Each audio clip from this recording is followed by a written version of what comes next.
सावित्रीबाई फुले जी का 195वां जन्म दिवस मना रहे हैं। ये हमारे लिए गौरव का दिन है। और अच्छी बात यह है कि हम इनके मार्गदर्शन पर चलते हैं। जितने भी लोग माता रमाबाई, माता सावित्रीबाई, ज्योतिबा फूले, डॉक्टर अंबेडकर के मिशन पर चलने वाले हैं, वो सभी इन विशेष दिनों को विशेष महत्व देकर इनको पुष्प अर्पित करते हैं। और आज इस प्रोग्राम के माध्यम से एक संदेश देने का काम जो BS3 ने किया है, ये बहुत काबिल तारीफ है। इसके लिए मैं आभार व्यक्त करता हूं।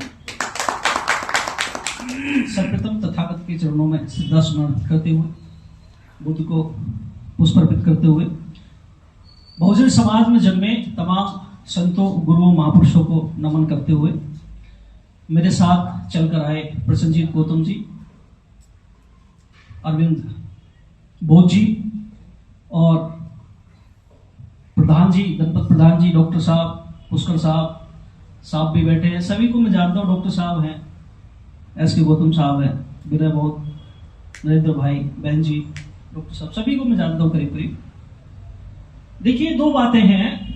BS3 का जो प्रोग्राम है ये बहुत अच्छा है।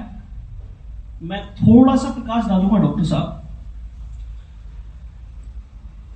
कोलंबापुर मलेशिया की राजधानी में एक विश्व दलित सम्मेलन था और मान्यवर काशीराम साहब उस दलित सम्मेलन के चीफ गेस्ट थे। तो काशीराम साहब को अपनी बात रखते समय काशीराम साहब ने एक बात कही।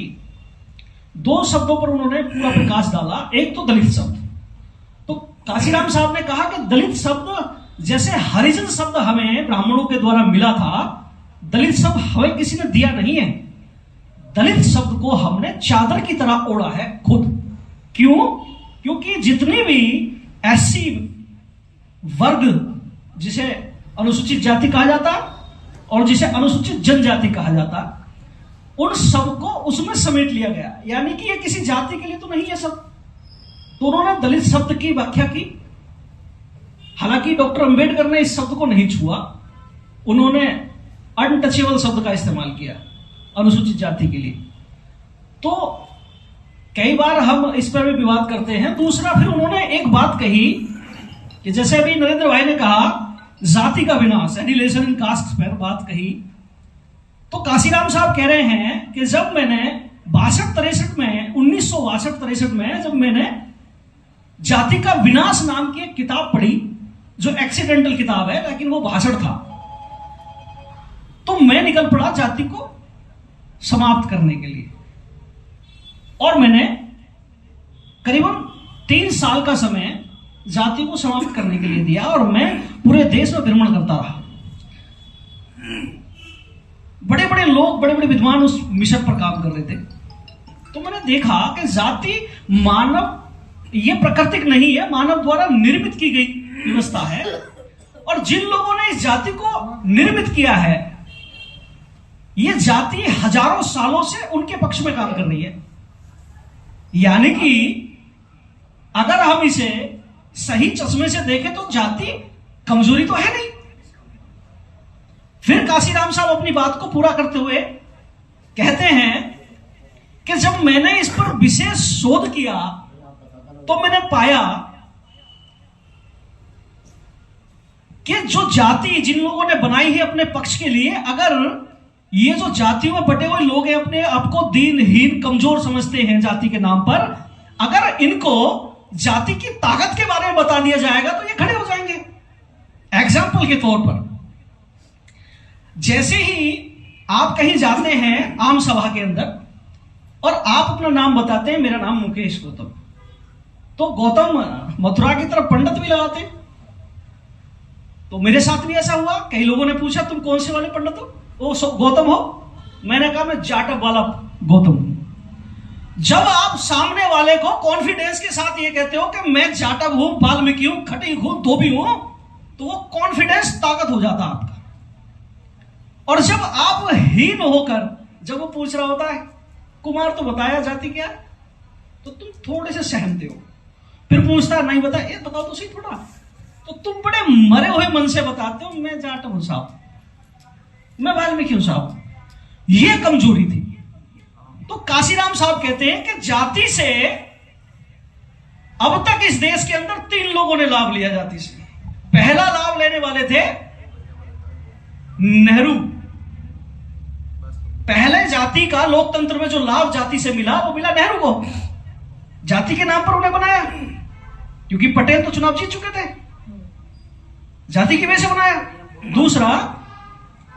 दूसरा जो जाति का लाभ मिला वो मिला इंदिरा गांधी को। और तीसरा, इस जाति का लाभ लेने वाला भारत में मैं काशीराम हूं। ये कॉलर पकड़ के बड़े गर्व के साथ उन्होंने कहा और पूरा हॉल तालियों से गूंज गया। उसका रीजन बताता हूं। हम आदरणीय काशीराम साहब की पूरी राजनीति को समझें। आप सभी बेचारे के बहन जी थोड़ा सा विशेष ध्यान देंगे।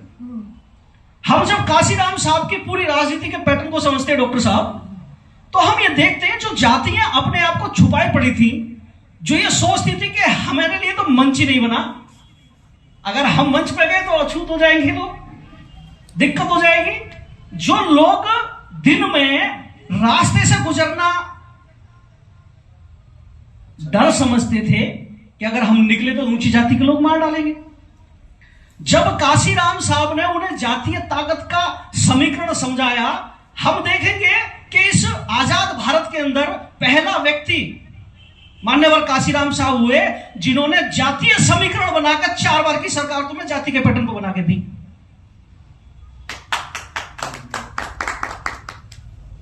दूसरी बात,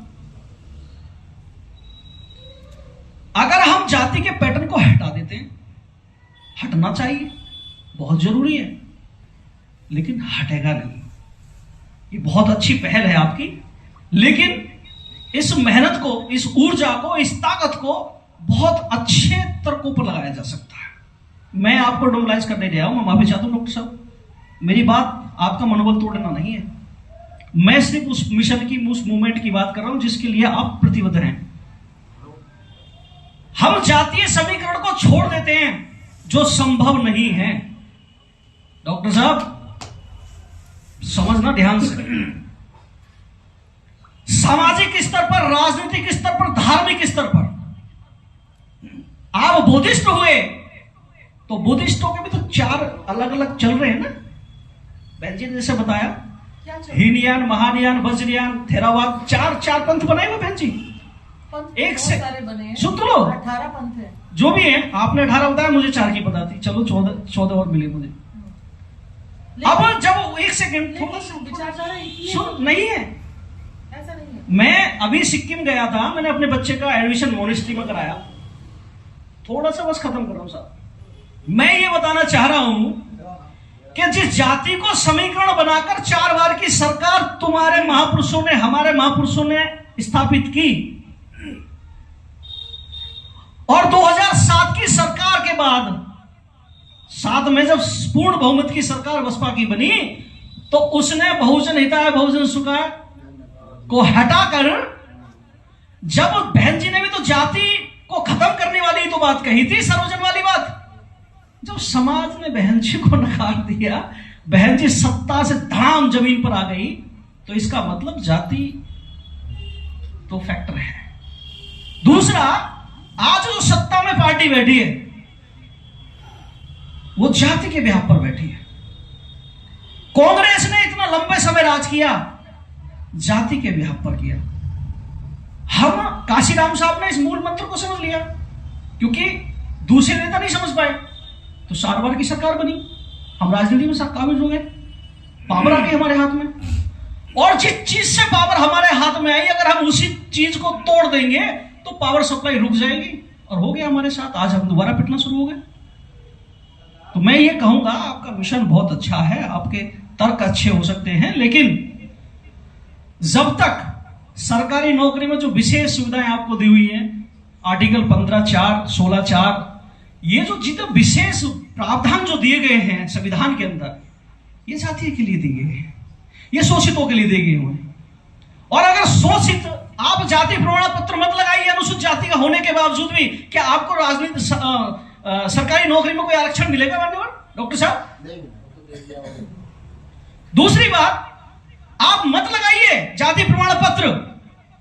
क्या तुम्हें कोई दूसरे लाभ मिल सकते हैं एजुकेशन के, मेरिट के, या पदोन्नति के, या और दूसरी व्यवस्थाओं के? नहीं मिलेंगे। अगर हम अपनी पावर सप्लाई को तोड़ देंगे तो हम पावरलेस हो जाएंगे। जो पावर तुम्हें सरकारी नौकरियों के माध्यम से मिल रही है, राजनीति के माध्यम से मिल रही है, या सामाजिक स्तर पर, आज तुम्हें जो SC/ST एक्ट मिला वो किस लिए मिला? उसमें भी तुम्हें जाति प्रमाण पत्र देना होता है। आज तुम्हारा दुश्मन थोड़ा सा डरता है एट्रोसिटी करते हुए। क्यों? साले अगर एट्रोसिटी एक्ट लग गया ना, अनुसूचित जाति, तो लंबा हो जाएगा मामला। और होता भी ऐसा, लोग तुम्हारे घुटनों में आ जाते हैं जैसे आप SC/ST एक्ट लगा दो। तो ये सब जितना भी फंडा है वो सब जाति का। और जाति ये पावर है, कमजोरी नहीं है।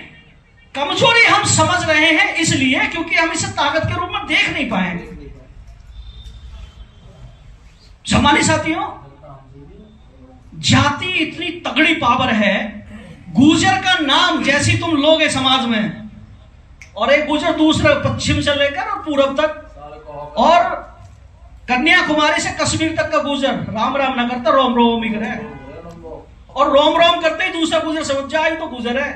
और एक गुर्जर दूसरे गुर्जर के खिलाफ कभी नहीं जा सकता, ये जाति ही है। दूसरी बात, ब्राह्मण का सिग्नल एक तो उसके नाम में उपजाति जो जाति है उसकी, दूसरा उसका एंटीना।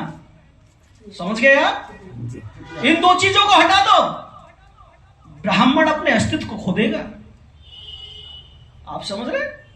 तो ये जो सारी ताकत है वो जाति से ही है। मैं ज्यादा नहीं बोलूंगा क्योंकि समय ज्यादा है। और डॉक्टर साहब, कभी समय मिलेगा तो हम इस पर चर्चा करेंगे, विशेष चर्चा करेंगे बैठकर आपस में। और आप सबने मुझे यहां पर बुलाया, मुझे माइक दिया, इसके लिए मैं विशेषकर पुष्कर साहब को धन्यवाद देता हूं और आप सबका बहुत बहुत आभार व्यक्त करता हूं। Thank you sir. 5 मिनट का टाइम और दे दो। रोज बैठ जाओ। ओके, शुक्रिया मुकेश भाई।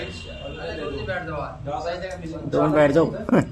समय कम, 1 मिनट सर।